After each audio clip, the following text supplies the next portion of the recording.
นี่คือศาลาหอคอยวัดตะโงยเด้หอคอยบึงน้ำพุงมากในมื้อนี้ได้มาบริเวณหอคอยนี่นะหอคอยวัดตะโงยหรือว่าเก่งวัดตะโงยอำเภอตะโงยเนี่ยตอนเช้าผู้ค้าปลาลูกค้าพาชมได้พามาเบิ่งเก่งวัดตะโงยไม่น้ำหลายนะน้ำลายน้ำตัวคนแห้งมันน้ำขุ่นเลยคาดว่าฝนตกแห้งทางภูไปทางภูโลกภูปะซิวคนละ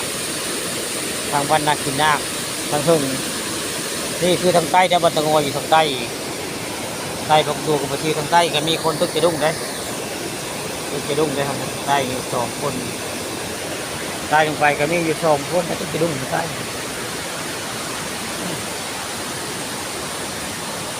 บริเวณนี้ก็มีหมากตะกบเลยหมากตะกบบริเวณหอคอยก็สูงเติบได้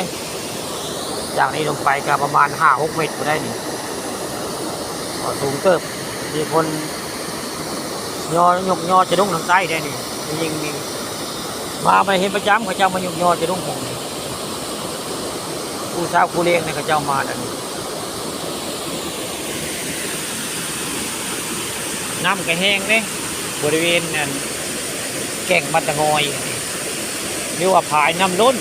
บัตตะงอยอำเภอเต่างอยตอนเช้าตะเวนกลางสิขึ้นนะเอาภาพสวยงามน้ำตกน้ำตนเนาะไม้บึกนี่ละบริเวณเก่งบัตตะงอยเรียกว่าศาลาหอคอยเบิ่งน้ำพุงน้ำตนแหละยืนก็ยังจาบริเวณศาลาหอคอยชาวบ้านตะงอยเบิ่งน้ำตนธรรมชาติได้ธรรมชาติสร้างมาเนาะบอกนี่มีน้ำพุงแหละนี่น้ำพุงบัตตะงอยเรียกว่าเก่งบัตตะงอย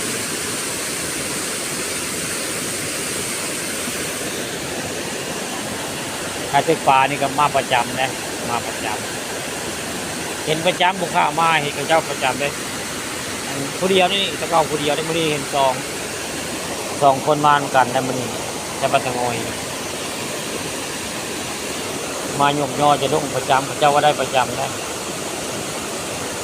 ถือกระยอบ่ถือกระยอไว้ไงจะดุ้งนี่หยกยอประจำนะใต้ผมมี3 คนเดียวเลย3 คนยกยอจะต้องใต้3 คนแต่มองนี้มี2ยังบ่เห็นปลาทึกจะได้เห็นเจ้ายออยู่ปลาทึกก็ยังบ่เห็นแต่ยอขี้เหนียวง่ายปลายังบ่เห็นนะ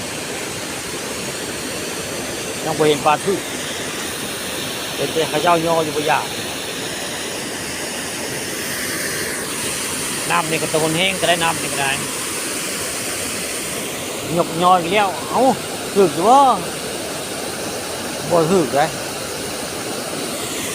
เลี้ยงปลาบ่เล่นมันบ่ถึกนี่ละแก่งบัดงอยอำเภอตะงอยเนี่ยนี่